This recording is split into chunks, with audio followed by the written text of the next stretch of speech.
Arkadaşlar biz şu anda İzmir Büyükşehir Belediyesi fen işlerine gidiyoruz. Şu anda makine ikmal kimyadayız. Biz Ertaşlar Turizm'de çalıştık şoför arkadaşlar olarak. Bu şahıs eski İstanbul milletvekili adayı Engin Ertaş.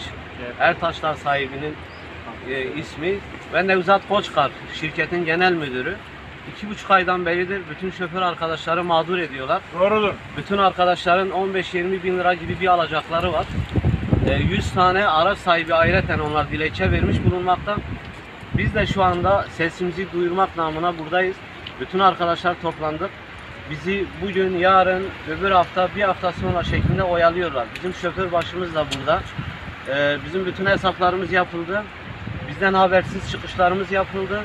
Hiçbir şekilde hiçbir şey imza atmamışız.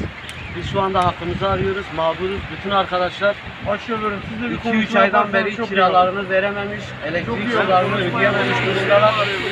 Çok mağduruz. Sesimizi bu şekilde duyurmak için böyle bir yönteme başvurduk. İnşallah Büyükşehir Belediye Başkanı da sesimizi duyurur. Bu konuda bize yardımcı olur. Bas şoförümüz de Adem abi ve şoför arkadaşlar. Mağduruz. Arkadaşlarım mağdur. Destek çıkalım. Biz İzmir Büyükşehir Belediyesi fen işlerinin ihalesini alan Ertaşlar Turizm adına bir yıla yakın bir süredir hizmet vermekteyiz. Bu firma son 2 aydır bizim maaşlarımızı ödemeyip ihaleyi kaybetmiştir. Bize iş çıkışını dahi bildirmeyip bizi bir anda işsiz bıraktı ve 2 aylık maaşımızı alamadık. Biz mağduruz. Bu firma İstanbul'da, Mersin'de, Zonguldak'ta birçok yerde ihale almış ve bu dolandırıcı olduğunu düşünüyoruz. Çoğu arkadaşımız mağdur. Şu anda cebimizde paramız yok. Evimize ekmek dahi götüremiyoruz. Şirket yöneticileri bize habire dalga geçiyor. Aynı şekilde ben de Ertaşlar Turizm'de çalışıyorum. Son 2 aydır sürekli oyalanıyor, paramızı vermiyorlar. Bugün yarın dedi. Bir ay geçti, hala daha vermedi. Dilekçemizi belediyeye verdik. Mağduruz. Bütün şoför arkadaşlar olarak yardım bekliyoruz. Ben de arkadaşlarımla aynı konuya katılıyorum. Biz şu an çok mağduruz.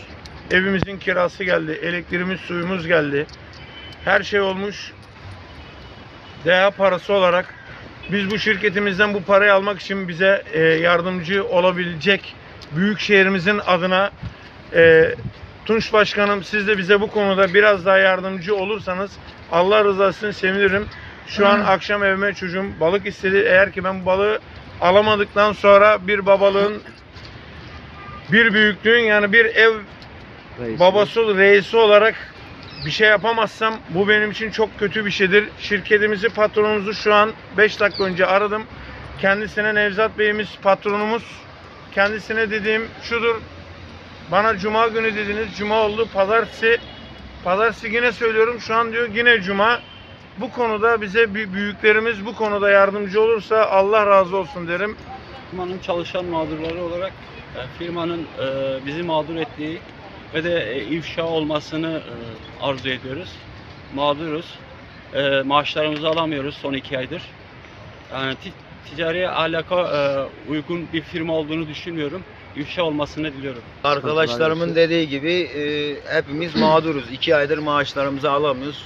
Çoluğumuza çocuğumuza ekmek götüremiyoruz. Yani hiçbir haber vermeden bir 15 gün en azından bize söylemeleri lazım. Önceden işte işimiz bitiyor, kendinize iş bakın. Hiçbir şey demeden bir anda bizi işten çıkardılar. Şu an mağduruz. Bu pandemiden dolayı da iş de bulamıyoruz. Ne yapacağız bilmiyoruz. Ramazan kardeşimiz, Ramazan Eken, aynı firmada şoför olarak çalıştı, tır şoförü olarak. O sıkıntılarını dile getirecek. Evet, arkadaşların dediği gibi her konuda biz de katılıyoruz. Biz de mağduruz. 6 aydan fazla çalışıyoruz burada. Alacağımızı almadık. Muhatap bulamıyor şirketi. Mağduruz şu anda. Ödemelerimiz aksıyor, kredi kartlarımız aksıyor. Ricada bu istiyoruz. Evet, ben de arkadaşlarıma katılıyorum. 6-7 aydır bu Ertaşlar Turizm'de çalışmaktayız. 11. ay ve 12. ayın maaşlarını alamadık. Mağduruz.